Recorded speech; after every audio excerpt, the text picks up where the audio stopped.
Today, Matt Walsh Show, the media have finally taken notice of the brutal killing of a white woman by a black man in Charlotte. But to them, the real outrage is that conservatives are upset about it. That's what they're upset about. Also, there's a growing movement to abolish property taxes, and yet a shocking number of tax-paying Americans seem to be opposed to this idea somehow. And Rand Paul cites the book To Kill a Mockingbird in an effort to explain why we shouldn't blow up drug cartels. There are a bunch of reasons why that argument isn't compelling, starting with the fact that the book, despite being force-fed to every American child for decades, isn't very good. All of that and more today on The Matt Walsh Show.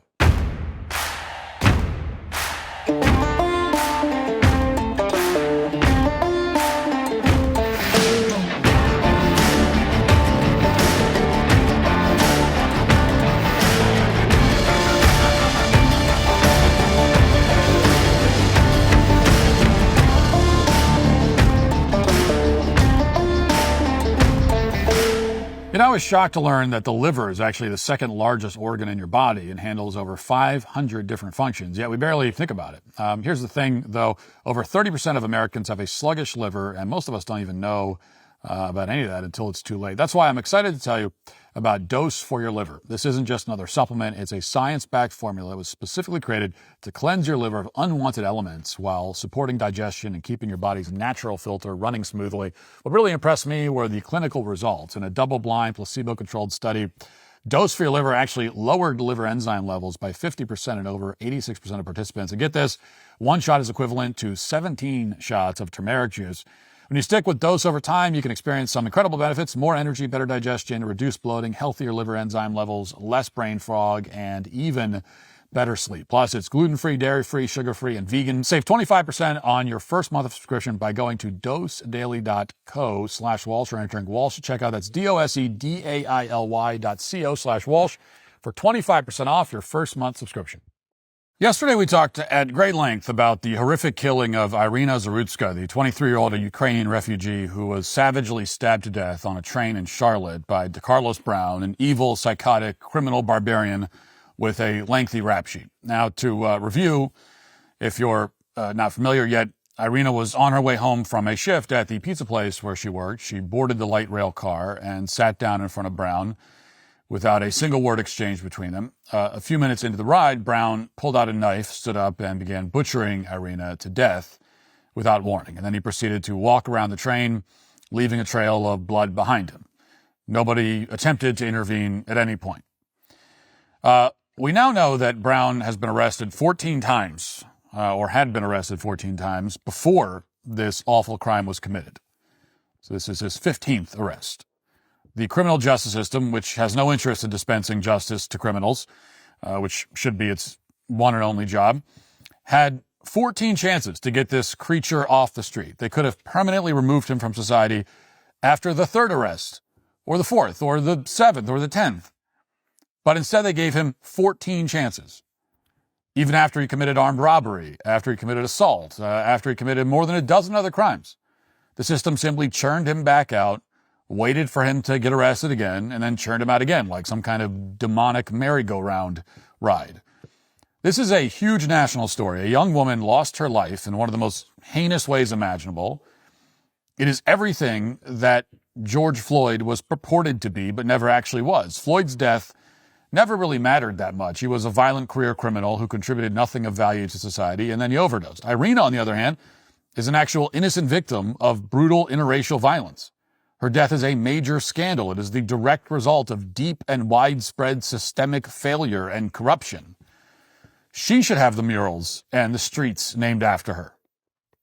The judges and city officials who let her kill her loose on the street should all get the Derek Chauvin treatment. Instead, up to the point when we filmed the show yesterday, Irina's case, far from being treated like any kind of national scandal, was completely ignored by the national media.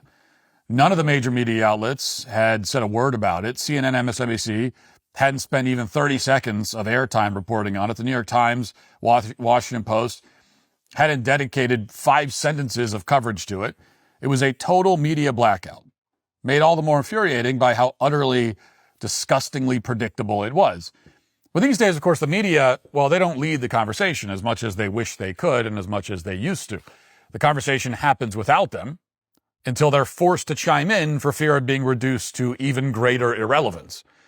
So over the past 24 hours since our episode aired, finally some of the major corporate media outlets decided to acknowledge this case, as we had left them no choice but to acknowledge it. And their spin is exactly what you would expect. To the media, the story is not the murder itself, but rather the fact that conservatives are talking about the murder. It isn't that a black criminal butchered an innocent white woman, but that we have noticed that this happened. There are now headlines like this one from Politico. Ukrainian refugee killed in North Carolina gets dragged into political messaging war. President Donald Trump and MAGA allies are using the killing of Irina Zarutska to attack Democrats. Yes, you see, Democrats are really the victims here. A young woman bled to death in public, but the real concern is that Democrats are being attacked by conservative pundits on social media. I mean, they're the ones. That's the horrifying tragedy that we should all be weeping over. Axios had a similar spin. Headline, stabbing video fuels MAGA's crime message. Now, they're right, of course. The stabbing video does fuel our crime message. And that's because our crime message is that crime is bad. And people who commit crimes should go to prison and not be permitted to stab women to death on the train or anywhere else. In the same way, you could say that a video of a house fire fuels our firefighting message, which is that it's bad for houses to burn down and we should put out the fires rather than allowing them to engulf entire neighborhoods. You know, our messages tend to be pretty simple in that way. But there is one part of this absurd Axios piece that warrants a special mention. I'll read it here. Quote, MAGA influencers are drawing repeated attention to violent attacks to elevate the issue of urban crime and accuse mainstream media of undercovering shocking cases. Shocking video of the fatal August 22nd knife attack on 23-year-old Irina Zarutska on a light rail car in Charlotte, North Carolina, dominated weekend conversations on Trump-friendly social media. The rising number of surveillance cameras in public spaces, including on Charlotte's light rail, has become a big accelerant in these cases. The video is easily shared or leaked and can instantly pollinate across social media, a visual counterpoint to statistics showing crime decreases.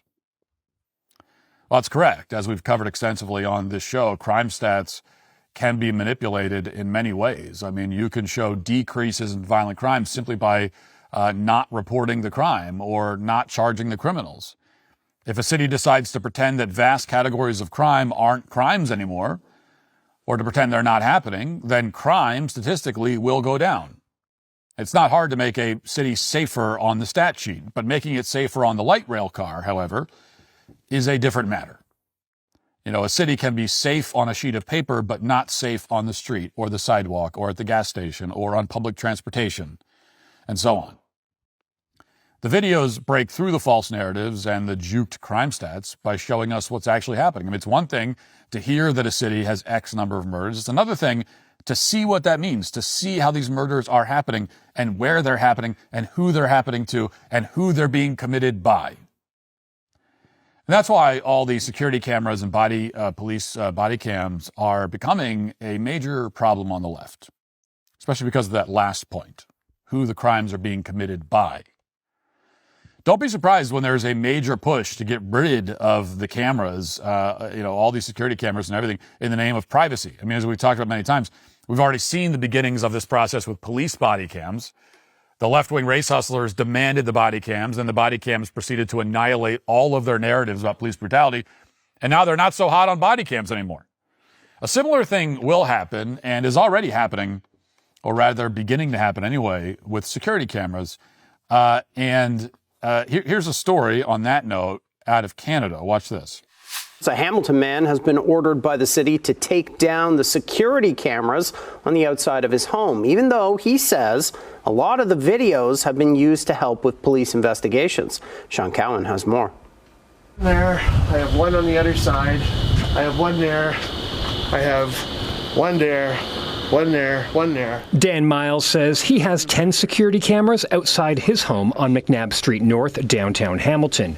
and he says he needs them. Because we had a lot of attempted break-and-enters into our home and other homes around us. Miles has posted videos of break-ins online. He also says police have asked him for his videos over the years to help with investigations. We reached out to Hamilton Police and they say they can't confirm the use of Dan Miles' videos, but told CHCH News they often work with homeowners, businesses, and drivers to get footage. CHCH has used videos from Miles, like this one seen here, showing the moments before a fatal crash 2 years ago at Barton and McNabb. These cameras are imperative to our neighborhood watch. They're imperative to the safety of our community. But last week, Miles received an order to comply with the city's fortification bylaw, asking him to remove his cameras. The bylaw says homeowners are not permitted to view or listen beyond the perimeters of their own property. A notice from bylaw, I thought, how could this be? Everybody has Ring doorbell cameras pointed at the street and city property, and my neighbors have cameras pointed at my house, and we all... The city of Hamilton has confirmed the order to remove the cameras to CHCH News. Okay, so this guy has 10 cameras. And why does he have 10 cameras? It's not because he's paranoid, but because of a rash of attempted break-ins at his house. So now he's got a camera to cover every single angle of his house. The cameras have been used not only to protect himself against burglary and other crimes, but to help solve and prevent crimes in the neighborhood. So all of that you would think is good. The only thing that's not good is that he needs the cameras in the first place. The fact that he needs 10 cameras is the bad part. But the fact that the cameras have been effective, that's good, you would think.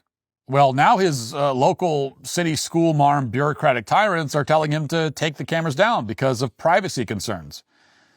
But we all know the real concern. It's that the cameras are not only documenting crime, but they're documenting who is actually committing most of the crime. And that's the thing we aren't supposed to notice. You see, the noticing, it's the noticing that is the problem. And that's certainly what CNN is worried about, as we can see here. Watch. Certain people have been looking for an opportunity to find a case like this. They've been looking for opportunities to make this some sort of like reciprocal George Floyd situation. And that's the part that I think he's almost giving away the game. And it's sad to see a lot of people going along with it. You know, let me just say a couple of things. One is, I mean, what happened to that young woman was horrible. And it's everybody's nightmare. If you're in any public space, subway, whatever, that something bad is going to happen to you or somebody you care about. So it does strike a chord. We don't know why that man did what he did. And for Charlie Kirk to say, we know he did it because she's white, when there's no evidence of that, it's just pure race mongering, hate mongering. It's wrong. Then he says that if something like that had happened the other way, there would be sweeping changes imposed on society. Where is the George Floyd Policing Act? It didn't pass. Really, over the weekend, Elon Musk, Charlie Kirk, other Trump-aligned figures succeeded in making this senseless death a symbol of big city crime. We heard President Trump asked about it yesterday when he was heading home from New York City. He didn't seem to know much about it. He said he would get briefed, and then today, Trump did know all about it. That's exactly what has happened here. This story has trickled up from local news to social media and now to the president's attention. And it's being used, as you said, Brianna, as a political symbol, with MAGA media calling for more forceful punishments and more incarceration. I have to say, some of the replies to Musk, some of the comments around this story are baldly racist, stoking fear of African Americans because this man attacked a white woman. The open racism on sites like X today, it's eye-popping. So the narrative we hear from the media is exactly what you would expect. They are infinitely more outraged at the alleged racially charged language of conservative pundits than they are at the actual butchery of an innocent woman by a 14-time career felon on public transportation. They are not angry that this woman was killed. I mean, they couldn't care less. They wouldn't even be talking about it if they had their way. Instead, they're outraged by the racism, quote unquote, of conservatives who have noticed that the murders are happening. And then we hear from Van Jones that, we can't say for sure whether that black criminal killed Irina because she was white. Can't say that for sure. So just to review, the media can say for sure that it's racist to say mean things about a black guy who killed a white woman, but they can't say for sure that it's racist for a black guy to actually kill a white woman. So the murder is not racist necessarily, but the commentary about the murder, well, that is racist. That's what these despicable snakes are actually claiming. Keep in mind, this is coming from all the same people who declared from the first moment that the George Floyd footage went viral that it was a racist hate crime. There was nothing in that video, if you recall, not a single thing that indicated any kind of racial motivation whatsoever. And yet when a black suspect ODs while being detained by a white cop, it's a racist killing. Automatically, it's a racist killing. When a black criminal slaughters a white woman on the train, it's a mental health episode. This is what these soulless goblins expect us to believe. Hey, Van, listen, here's what we know, okay? Here's what we know. Statistically, a white person is 30 times more likely to be killed by a black person than the other way around. We know that. That's just true. In 2019, there were about 560,000 violent interracial incidents between blacks and whites. 470,000 of them were black on white. That's 85%. 85%. 240 black people were killed by whites. 560 white people were killed by blacks. And this is all in spite of the fact that white people make up 60% of the population. Blacks are 13%. Just by raw numbers, not even per capita, but raw numbers, there are more black interracial killers than white. That is extraordinary. That's like impossible. That should be impossible. There are 171 million more white people in the country, and yet there are more black interracial killers. By raw numbers. That kind of disparity should be impossible. Again, and yet it's real. It's happening. Per capita, the situation is even more dire. Black people, young black males in particular, are an order of magnitude more violent and more likely to commit crimes than any other group in the country. Black men are 5 or 6% of the population. They commit the majority of murders in the country. That makes black males in America more dangerous than perhaps any other demographic in the entire world, let alone in this country. And we know all this despite the efforts by the FBI and every other institution to hide and bury racial crime statistics. Imagine how much worse it really is. Imagine how grisly it would look if they let us see the whole picture instead of just pieces of it. But we can see enough to know without any doubt whatsoever that the violent crime epidemic is driven by one demographic to an overwhelmingly disproportionate degree. And all of that has happened while you, Van, and your propagandist cohorts have spent years claiming that the reality is exactly the opposite of this. You didn't just deny that this is happening. You have the gall to claim that the opposite is happening. You paint a picture of a country where black people walk around in fear, trembling in fear of white violence, where black people are constantly tired and exhausted by the brutality inflicted upon them by the villainous whites. But those of us who you condemn as racists, no, we're the ones who are tired.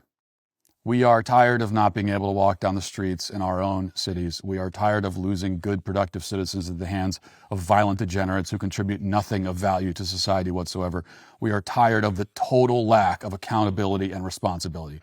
We are tired of a system that prioritizes the restoration and rehabilitation of violent psychopaths over the protection of innocent, law-abiding people. And we are tired of pretending that all of this isn't happening. And we're just not going to pretend anymore. It's that simple. Now let's get to our 5 headlines.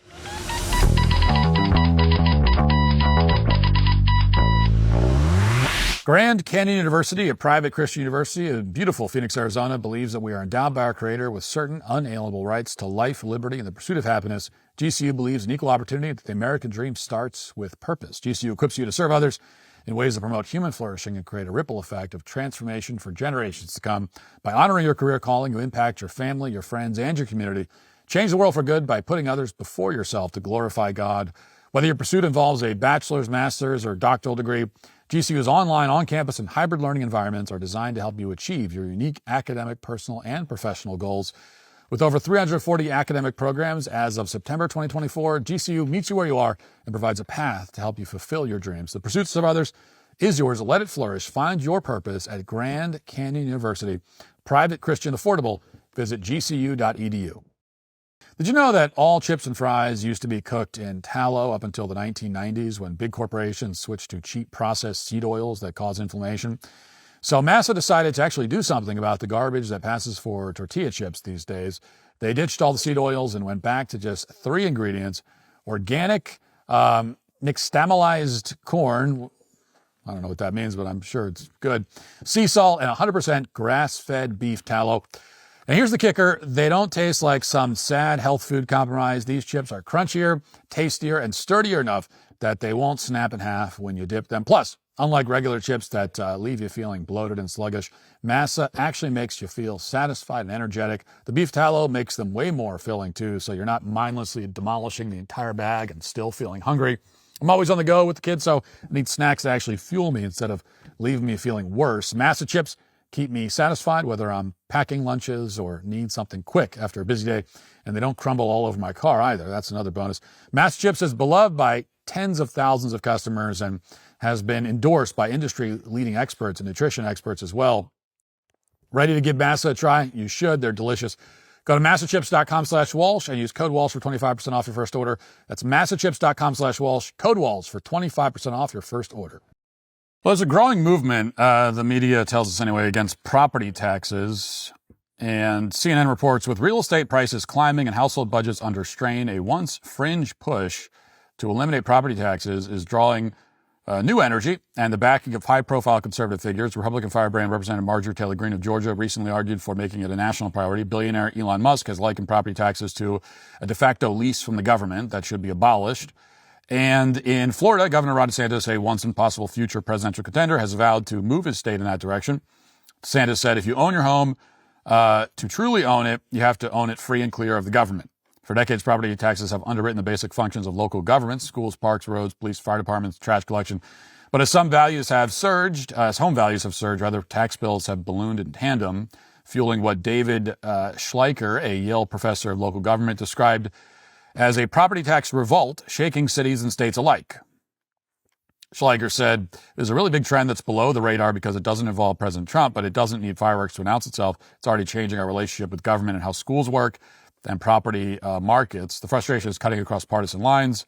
Last year, voters in 9 states approved referendums to cap or curb rising assessments, from tying bills to inflation in Georgia to New Mexico, and Colorado expanding tax exemptions for veterans who own homes there.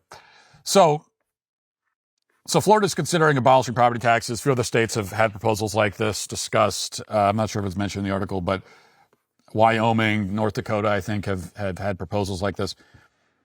In Florida, they have no income tax. So Florida, if they go this route, would have neither income nor property tax, which is amazing, is incredible.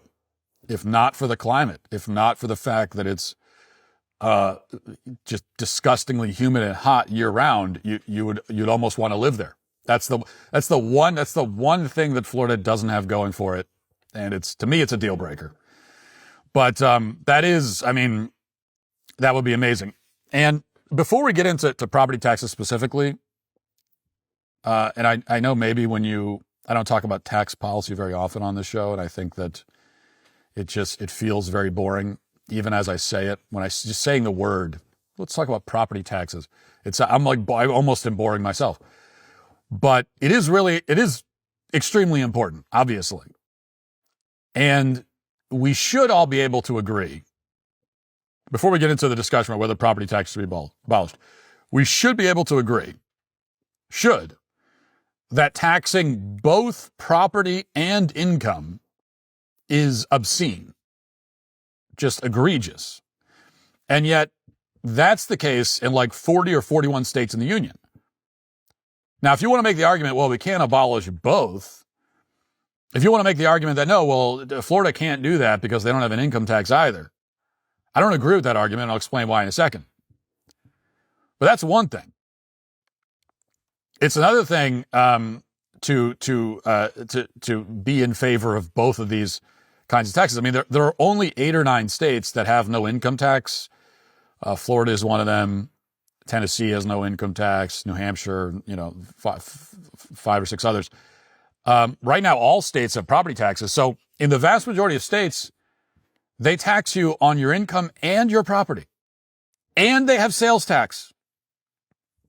So most states have income, property, and sales tax. I know I'm not telling you anything you don't already know, but we take it for granted because it's the situation that most people were born into. But it is really crazy. It really is. They tax your wages and then tax them again when you spend the wages, and then tax your property in perpetuity. They tax everything. It's a machine gun style taxation, spraying taxes all over the place. And that's to say nothing of all the other taxes, and then of course the federal taxes. For most Americans, every dollar they earn is taxed like 10 different times in one form or another. I mean, you can just think about this. If you live in, let's say you live in, we'll take one of the worst examples, but if you live in New York and you earn, say, $150K a year, you get your paycheck on a Friday, and then let's say on your way home from work, you stop and get a week's worth of groceries. Well, how many times do you get taxed during that process? Well, just during the process of getting paid and then going to spend some of that money on groceries. Well, your paycheck is taxed by the feds. That's about 20 to 25% out the window. Then New York State comes in, takes another 6% or more. So you're out like 30% right away. And then you drive to the store and you buy groceries. What is the sales tax in New York? It's also ridiculously high. What is it like? I mean, I think it depends on what part of New York you're in, but it's 6, 7, 8%. So that same paycheck is taxed once for 25%, again for 6%, again for 8% on the amount you spend on groceries. And if you got to stop for gas, God forbid, you're going to pay taxes on that. And since this is New York we're talking about, you'll probably get hit with tolls on the way home. So that's more taxes. Your paycheck has now been taxed like 5 times before you even make it home for dinner. Why would anyone put up with this? I mean, why do millions of Americans put up with it? Why do we all put up with it to some degree or another? I mean, I don't live in New York and I never would live there, but I'm getting ripped off too. I'm in a tax bracket now where I'm basically mugged at gunpoint every time I get paid. So I'm getting scammed too. We're all getting scammed. It's highway robbery. And yet it's amazing that when some states consider dropping the property taxes, you have people, I mean, I don't know what the polls are on this. I'm sure I'm sure there have been some polls done on it. If there haven't, then there will be. But just looking anecdotally at the conversation online, it's pretty obvious that there are people, lots of people, actual American citizens who are opposed to getting rid of the property tax. I've seen a lot of commentary about this proposal in Florida, and much of it is very critical. And this is not just from government officials who are worried that they're going to have less of your money to play with. I mean, that's one. I mean, you understand where they're coming from. I don't agree with it, but at least you can understand at a kind of a self-interest level.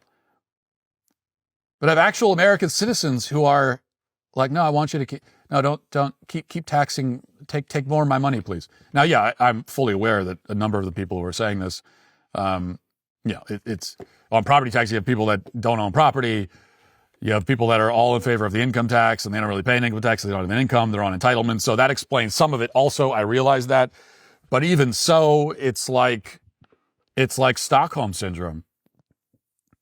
You know, we're all getting taxed to death. We're getting taxed 10 ways to Sunday. We pay dozens of taxes every single day. And yet when a political leader actually suggests dropping one of the taxes, you have people saying, oh, no, don't do that. Please keep stealing my money. Again, I know a lot of them are saying, no, please keep stealing their money because I'm not paying anything. But it's not just them. I mean, there are people, it's like, who pay taxes. Like, no, keep, I want to keep stealing it. It's pathetic. It's like if you're kidnapped and you're locked in a basement and you're beaten every day by your kidnapper, and then one day your kidnapper says he's gonna start beating you slightly less severely, and you object and demand that the beatings continue just as harshly as they've been happening. It's like some very bizarre psychology at work here, like some kind of fetish or something. I don't know if that's what's happening with tax. People get some kind of sexual thrill out of being scammed and robbed. It's weird. It's just bizarre to me.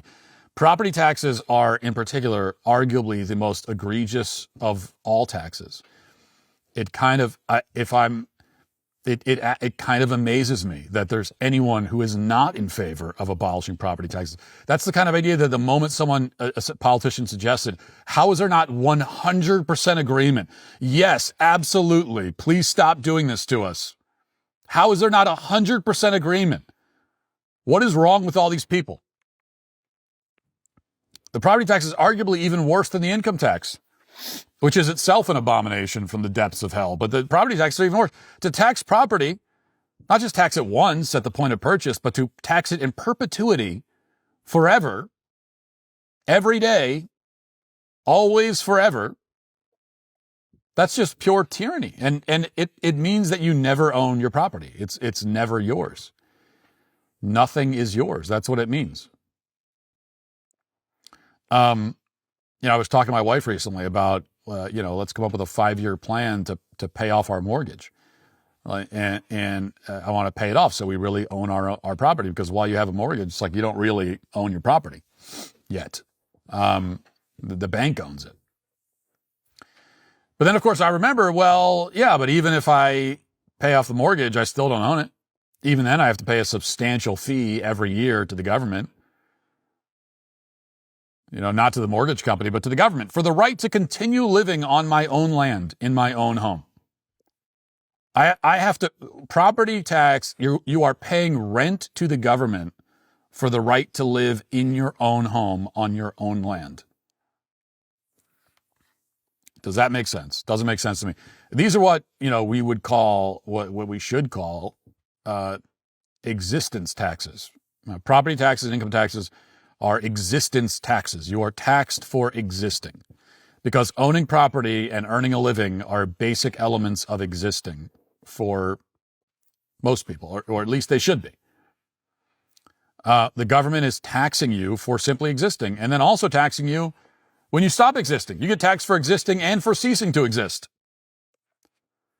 So I'm not against taxation in principle. Yeah, we do need taxes in order to fund some kind of government, and you need a government to have a civilized society, sure. But existence taxes, those I am opposed to in principle. And they aren't necessary. Like, I don't care what anyone says, right? You get rid of the income tax at both the state and federal level. You can do that. We could have no income tax. We could have no property tax. And would that mean that nothing gets funded? No, it wouldn't mean that. It would just mean that you're relying on consumption taxes, sales tax, tourism, taxes. That is one of the things that makes it easier for Florida to do this, because of all the tourism. But, luxury taxes, and you combine that with deep, meaningful spending cuts to get rid of all the billions and trillions of dollars that are wasted, and you could have a state, you could have a country where we have a government, we have all the necessary public services, but nobody is taxed for existing. That is possible. But it's never going to happen. I mean, it's like a utopian vision of society. It feels utopian. It doesn't need to be. It doesn't need to be, but it feels utopian because there, to this point, is not, and maybe the voices are growing a little bit louder, but there is not a real movement right now to get rid of these taxes. There's not a real movement. There's no real outcry. There's no real overwhelming outcry from the American people saying we are tired of being taxed for for the crime of existing. We are tired of getting taxed 10 different times before we even make it home for dinner. We're sick of it. We don't want to do it anymore. There's not any real outrage over that. I know people always say, "Oh, there's too much outrage." No, you know what? I think there's not enough outrage. That's what I actually think. When I hear people say, "Oh, enough of the outrage," what do you mean? Like that? We have the opposite. What the hell are you talking about? You think we live in a society where there's too much outrage? What world are you living in? How out of touch do you have to be if you think that our problem in society is that we're not outraged enough by things? It is exactly the opposite. Our problem is a lack of outrage. Our problem is numbness. Our problem is indifference. Our problem is people are distracted and not paying attention and, easily anesthetized by entertainment and all these different things, and because of that, they aren't outraged by the things they really should be outraged by. And one of them is that you are getting ripped off. You are getting ripped off every single day. You are having your money stolen from you, and it doesn't have to be this way. I mean, your family is suffering because the government is taking this and they are just wasting it. They're just burning it. Or they're giving it to somebody else who doesn't deserve it, did not earn it, has no right to it. That is an outrage. There should be, outrage all across the land over that, and I think there isn't. All right, here's something I want to play. It's a bit tough to watch. Nothing graphic is seen, but so more tough to listen to. But this is a report from the New York Post. Listen. This is a new one for me. I've just been discharged from hospital, and I was admitted unwell with sepsis of unknown cause, but there were some complications of my hospital treatment, and I lost both my legs below the knees. This 49-year-old vascular surgeon was once named the bravest in Britain after he had to amputate both of his legs. But now Neil Hopper, who performed hundreds of amputation operations of his own, has pleaded guilty to 2 fraud charges after he told insurers that his legs needed to be removed because of sepsis and not because of his self-inflicted injury. According to reports from inside the courtroom, Hopper actually froze his own legs with ice and dry ice to ensure his legs would be removed. In insurance claims totaling more than $625,000, a friend of Hopper allegedly told him to milk the payout. The now former surgeon spent some of the money on a $30,000 camper van and $340,000 on home improvements and a hot tub. According to testimony laid out against Hopper in court, the surgeon wanted his legs to be chopped off because of an obsession with removing parts of his own body and a sexual interest in doing so. In a disturbing twist to the story, the Welsh surgeon also admitted to possessing extreme pornography. Investigators found that between 2018 and 2020, Hopper bought 3 videos from a now-defunct webpage called the Eunuch Maker, an extreme body modification site which showcased disturbing mutilation live streams and videos. Hopper was reportedly identified during investigations into the website's creator, Marius Gustafsson. Gustafsson made over $400,000 by showing his website's roughly 22,000 subscribers gruesome videos of him mutilating the bodies of apparently willing volunteers. All right, well, sorry I had to share that with you. So this guy had both of his legs removed on purpose. Obviously a very confused person. I mean, you could even say that he's stumped, but look, getting his legs removed, that was his, I will say that was his right and his left. So he's got one foot out the door and the other one too, so, and he tried to, he's in prison, as I mentioned, 2 years in prison, but he tried to defend himself in court, but he didn't have a leg to stand on, literally. Okay, I'm saying. I'm just practicing my stand-up routine. I'm going to go on the road as a stand-up. As you can tell, I got a real talent, and I'm going to go on the road, and it'll just be puns. It'll just be puns about amputees. That's the whole bit. That's a killer act right there. Anyway, all right. I did want to make, what point did I want to make besides the dad joke? There's the obvious one, which is that, there is really zero difference. There is zero difference between this and transgenderism. It's the same thing.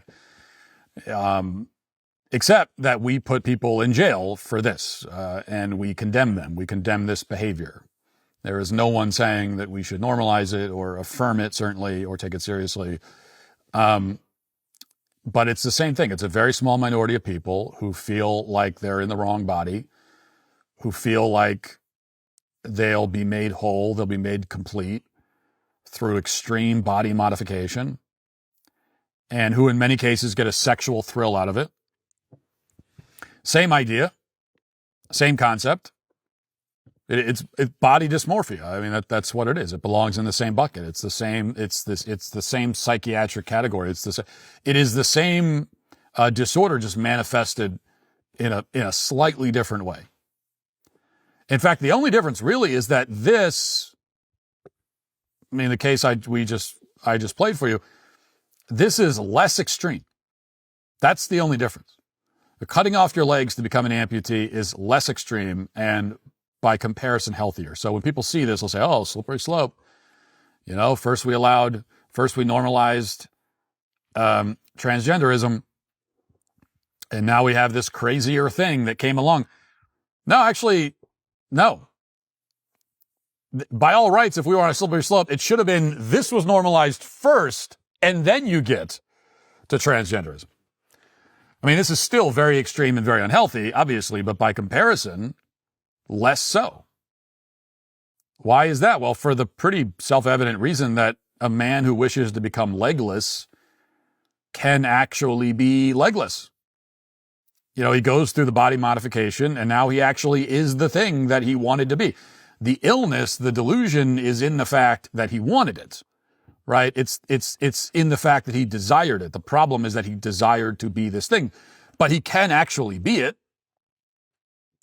When somebody says, oh, I wish to have no legs, well, your answer to that is, or should be, well, that's a bizarre thing to want. You shouldn't want that. But you wouldn't say, oh, well, that's impossible. You can't be that. And yet, on the other hand, a man who chops off body parts to become a woman isn't actually a woman after the extreme modification. The disorder is both in the wanting, the wanting to become a woman, and in thinking that it's been done, that he actually has become a woman. So it is deeply disordered on two levels rather than just one. And that's why I've made this point about the slippery slope argument that, we talk about slippery slope. I've talked about it. It's kind of a shorthand way of describing a certain sort of phenomenon. And there's a lot of truth to it. But the basic, when we talk about slippery slope, all we're pointing out is that, someone that there's something that's being normalized or that we're being told we have to accept or tolerate, affirm, celebrate, welcome, whatever. And there are arguments being made in favor of that thing, whatever it is.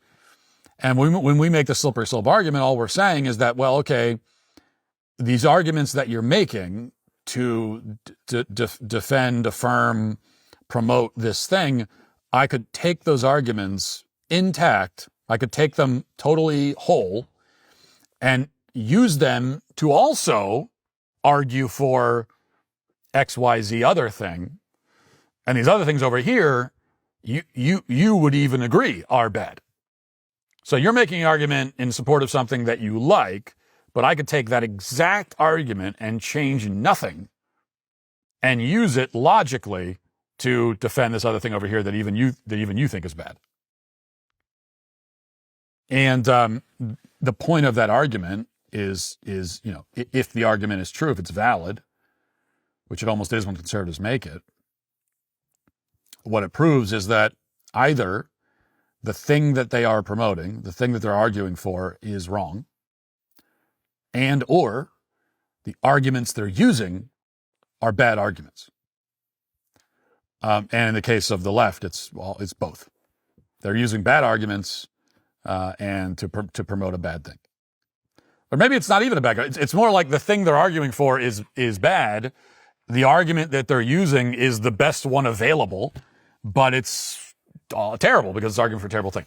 So that's all that the slippery slope is really proving.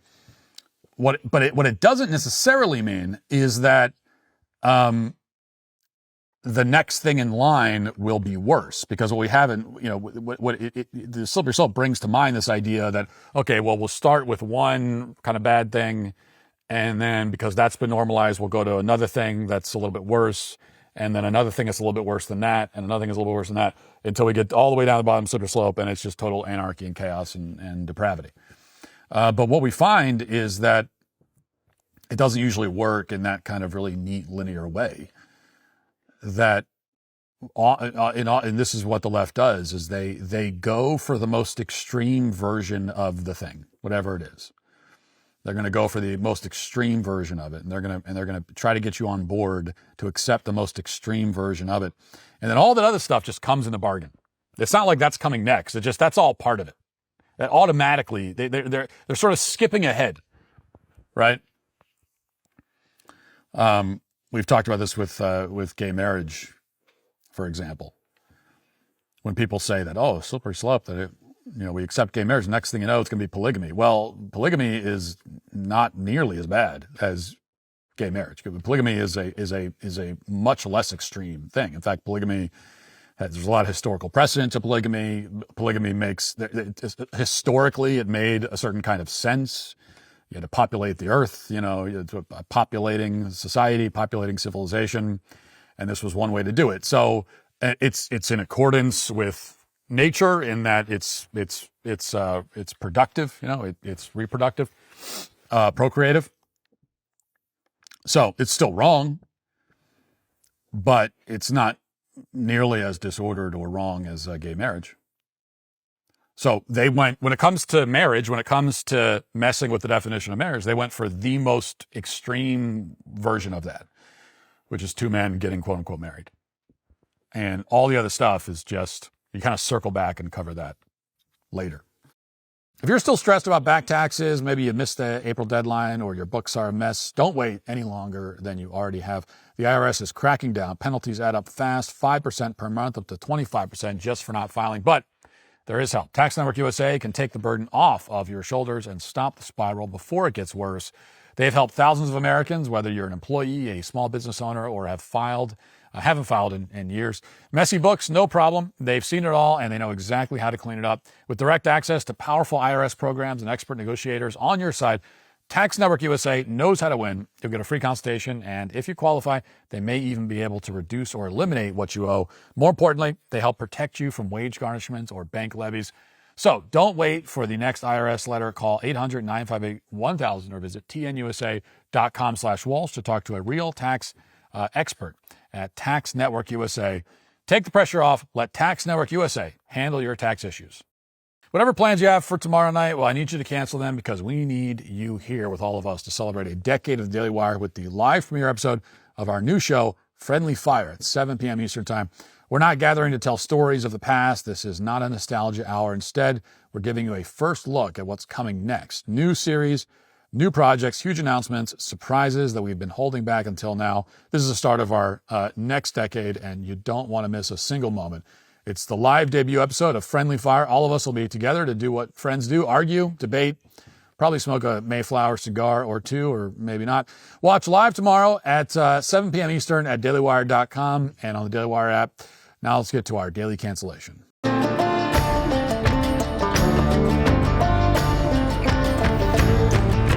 After the Pentagon blew up a boat full of drug traffickers last week, J.D. Vance immediately celebrated the bombings on social media. He wrote, quote, "Killing cartel members who poison our fellow citizens is the highest and best use of our military." And then when someone suggested that the White House had committed a war crime, Vance replied simply, "I don't give a what you call it," which is a great response.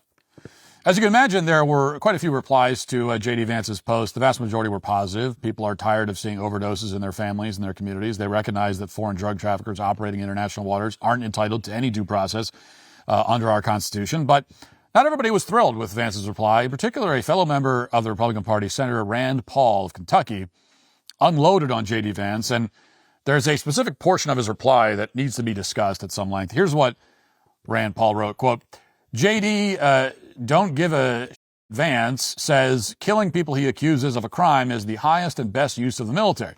Did he ever read To Kill a Mockingbird? Did he ever wonder what might happen if the accused were immediately executed without trial and representation? What a despicable and thoughtless sentiment it is to glorify killing someone without a trial." Now, if you had to classify this form of argument, you'd call it an appeal to authority or an appeal to fiction, really. And this is when, to bolster your point, you cite some established expert or legal case or study or something like that. But in this case, instead of citing anything with any substance whatsoever, Rand Paul cites To Kill a Mockingbird. And he wonders whether J.D. Vance, the Vice President of the United States, has ever read the book. That's the kill shot in Rand Paul's foreign policy argument. Now, just in case you're one of the 10 people in the country who was not forced to read this book at some point in your life, I should make it clear that To Kill a Mockingbird is a work of fiction, and it's written at a child's reading level. Middle schoolers and high schoolers are the main audience, and even children, when they're ordered to read this book, which nobody ever would have read it if not for the fact that everyone is forced to read it. But even they generally understand that it was written by some random woman who invented a story in her head. It's not a documentary. It's not a textbook on constitutional law. It's certainly not a manual for how to approach drug cartels. It's a dumb story, and not an especially well-written one either. Now, it's true that for generations, To Kill a Mockingbird has always had the full backing of every establishment institution in the country. Every school and government relentlessly pushed the book on young people as soon as it was published in 1960. It won a Pulitzer within a year of its release. A group of librarians in Britain declared that To Kill a Mockingbird was just as important as the Bible. This book was force-fed on everyone, just like that U2 album that Apple installed on everybody's phone without their permission several years ago. That doesn't mean that the book is any good. And it certainly doesn't mean that the book is relevant to a foreign policy debate with J.D. Vance. And that's why, predictably, Rand Paul's post was mocked all over the internet. Even people who like and respect Rand Paul, as I do, by the way, joined in on the fun because it was just too hard to resist. For example, here's a post showing a scene from the movie 300 with the caption, quote, "Disgusting. Leonidas brutally executes Xerxes' emissaries without trial. Hasn't he read To Kill a Mockingbird?" And then there's this one for the Lord of the Rings fans. Quote, "Disgusting. Aragorn brutally executes the mouth of Sauron without trial. Has he read To Kill a Mockingbird?" And then one more. I think we basically get the idea. "Unbelievable. Odysseus cold-heartedly kills the suitors without trial for making sure they're or making sure they're not mentally ill. Has he read To Kill a Mockingbird?" And on and on and on. Put simply, not many people were convinced by Rand Paul's attempt at an appeal to authority. At the same time, there's an even more fundamental problem with Rand Paul's reasoning. The problem isn't simply that To Kill a Mockingbird is a work of fiction that was written for middle schoolers. By itself, that's pretty bad, obviously. But even if you accept that fact, there are some other issues here. In particular, To Kill a Mockingbird is a scam. Although the story is fictional, it's based on lies. There are very relevant facts about the production of the novel and its aftermath that no one really talks about. And the reason that no one talks about these facts is that they undercut the propaganda that the book is intended to convey. And the book is propaganda, which is why they force feed it to kids. It is all part of the effort to teach kids in school that America is a racist country with a racist past and all these terrible things. And this is what you should feel guilty about. That is the only reason. Not because the book is some great, novel, some great piece of art. It is purely for that reason and no reason other than that. Imagine if, say, someone as famous and widely read as George R.R. Martin released a new Game of Thrones book, and then collectively everyone just agreed to ignore it because it contradicted some political narrative from a previous book he wrote. It seems hard to imagine something like that happening. The sheer popularity of the author's existing books would make it seem impossible, in fact. But that's what's happened with To Kill a Mockingbird. And before we get into that, if you've never read the book, here's just a quick plot summary, which I pulled from Wikipedia for the most part because it's been 25 years since I was forced to read it. Or maybe longer. I don't even remember when exactly, but I do remember being given this infernal book. To Kill a Mockingbird takes place in Alabama during the Great Depression. A black man named Tom Robinson is accused of sexually assaulting a white woman. Atticus Finch is the white lawyer played by Gregory Peck in the movie, of course, who has to defend Tom Robinson. The whole town wants Tom to be lynched because, of course, all the white people in Alabama are racists with low IQs and no capacity to engage in any kind of independent thought whatsoever. We're led to believe that in the South, this is how pretty much everyone was and how every lynching worked and how justice worked in the South. But Atticus Finch, a man of great moral character, presents a defense. He points out, for example, that Tom Robinson's left arm had been caught in a cotton gin, leaving him with a severe physical disability. Specifically, his left arm was useless and also 12 inches shorter than his right arm. Atticus Finch, being the clever attorney that he is, used this fact to demonstrate that Tom couldn't possibly have beaten the girl since she was mostly hit on the right side of her face. Supposedly that makes some kind of sense, even though, there are ways of beating someone on the other side of the face from where your good hand is. But in any event, as the novel or Wikipedia summary continues, it emerges that the white girl had actually made sexual advances on the black man and that the white girl was beaten by her own father, meaning that there was no sexual assault of any kind committed by Tom Robinson. Yes, that's the twist. The white girl is the sexual aggressor against the black man. Bet you didn't see that coming. Unless you were a smart kid in school and you knew that, well, like every book that deals with race, if we're reading it in school, the white person is always going to be the villain. Every single one, every single book. So if you were a smart kid in school, you would have picked up on that. But they were certainly surprised back in the 1960s when they read this. But then, despite that fact, the jury still convicts Tom Robinson anyway, and that's how racist white people are, as we all know. And then for good measure, the white people kill Tom Robinson at the end. Supposedly he was escaping, but honestly, they probably just shot him because he's black. And that's the gist. So, you know, really, really bad white people doing really bad white people stuff. That's the book. That's what the book's about. Again, pretty much everyone's familiar with the broad outline. As a child, you probably, you know, at least pulled up the Spark Notes. What you're probably not familiar with, by contrast, is the backstory for how Harper Lee, the author of To Kill a Mockingbird, came up with this plot. And it turns out that in real life, Harper Lee's father was an attorney named A.C. Lee, and he mostly handled contractual disputes, wills, estates, that kind of thing. Wasn't exactly a big trial attorney, but in December of 1919, several years before Harper Lee was born, A.C. Lee took on a criminal case. This was the first and last criminal case that he would ever handle. Here's a newspaper clipping describing the facts of the alleged crime. Quote, aged Confederate veteran is killed in Monroe County. 4 Negroes charged with murder of Bill Northrup. That's the headline. And the article begins, news reached here today of the murder of Billy Northrup, an elderly farmer and storekeeper living 6 miles from Lower Peachtree. Now, back in the early 20th century, it wasn't particularly uncommon for inexperienced white attorneys to take on cases like this. No one else really wanted to do it, so that's what A.C. Lee did, even though the facts were pretty dire from a legal perspective. The article continues, quote, what is thought to be bloodstains are visible on the overalls worn by Brown Ezel. Mr. Northrup had only one arm and it is believed he leaned down to get merchandise from under the counter. He was struck over the head and shoulders with a piece of scantling with such force as to fracture the skull and shoulder. This occurrence on Friday night. Over $150 is thought to have been stolen. $70 were recovered by one of the captured Negroes, and it is said that they had been spending money freely. So the elderly white store owner with only one functioning arm is beaten to death in his own store, and the police later found bloodstains on overalls worn by a black man named Brown Ezel, the father of Frank Ezel, who was also arrested for the murder. So if this is all sounding familiar, in To Kill a Mockingbird, the black suspect, Tom Robinson, only has one functioning arm.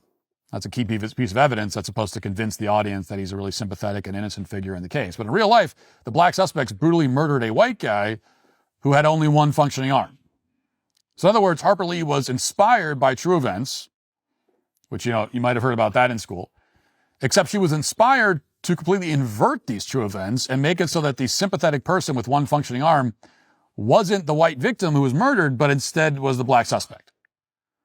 You know, it's a bit like writing a book based on the moon landing, except the entire mission control team at NASA is a bunch of DEI hires, which actually sounds familiar with, you know, some movies that have been made. But things get even worse for To Kill a Mockingbird when you realize that the younger suspect confessed his role in the murder just before he was hanged. So and that was back when they used to, you know, hang criminals. So we're not exactly talking about a frame job here. This was not a case where Harper Lee's dad did anything heroic or impressive. He took on a criminal case for the first time in his life. He lost. His client confessed and was executed. And that's what actually happened in Alabama when Harper Lee's father decided to take on a criminal case involving black defendants. But of course, if Harper Lee had written that story, that actual story, she would not have won the Pulitzer. And no child would have been forced to read her book. In fact, they probably would have, burned her book and made it a hate crime to read it. I mean, the book would have been banned from schools, not made into mandated reading. Now, you probably didn't know any of this. It's not part of the mythology of the book that's taught to students in middle school. It's not part of the mythology of American history, of the South. Part of that mythology where every single white person in the South were a bunch of racist bigots and horrible people, and they were just killing black people randomly all the time. Neither is the fact that Harper Lee actually wrote a sequel of sorts many years after the publication of To Kill a Mockingbird. The sequel, which maybe you heard of, is called Go Set a Watchman. And really, Go Set a Watchman began as an early draft of To Kill a Mockingbird, but it was released after the fact by Harper Lee in 2015, just a year before she died. And in that book, Atticus Finch is not portrayed as some noble crusader who bravely wages war against all the Southern racists. Instead, very early on in the novel, Atticus is discovered in possession of a pamphlet called The Black Plague, and he attends white supremacist meetings and introduces racist speakers. He tells his daughter that blacks in the South aren't ready for civil rights, which is a direct quote from the book. Quote, "Do you want your children going to a school that's been dragged down to accommodate Negro children?" Atticus also says, quote, "What would happen if all the Negroes in the South were suddenly given full civil rights? I'll tell you, there'd be another Reconstruction. Would you want your state government run by people who don't know how to run them?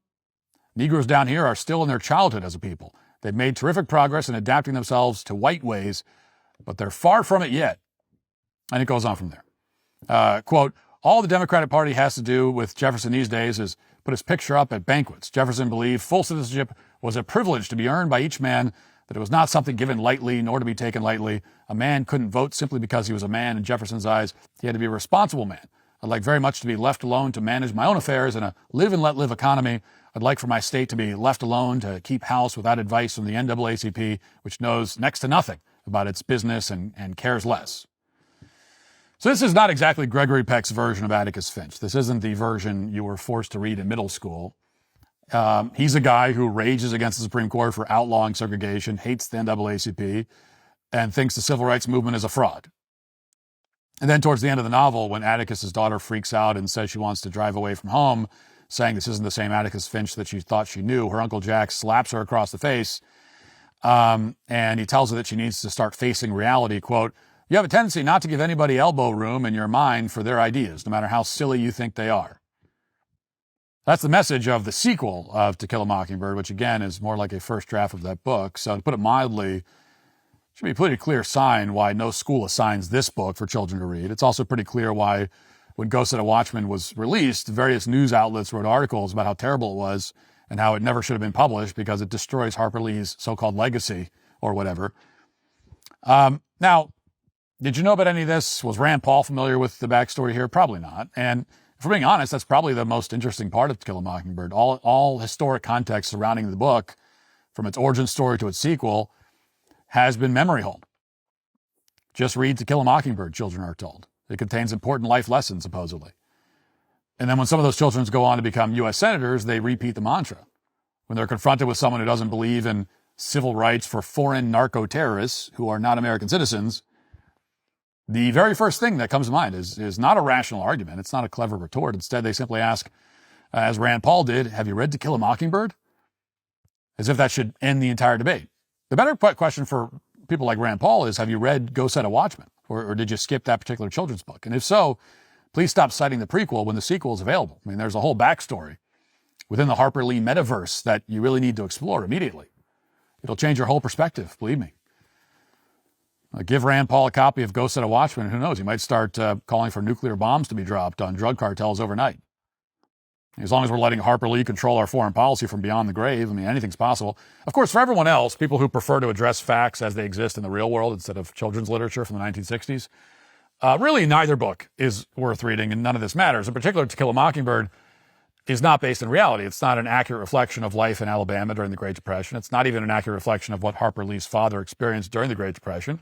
It is instead a very heavily promoted piece of racial propaganda, one that's intended, as with every other piece of racial propaganda promoted by our establishment, to demonize white people and portray black criminals as sympathetic victims of circumstance.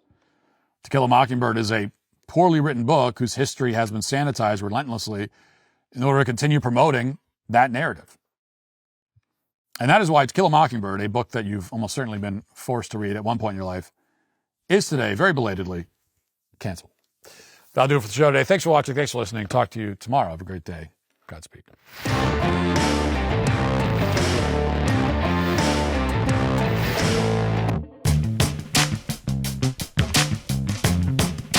Hey there, I'm DailyWire Executive Editor John Bickley. And I'm Georgia Howe, and we're the hosts of Morning Wire. We bring you all the news you need to know in 15 minutes or less. Watch and listen to Morning Wire 7 days a week, everywhere you get your podcasts.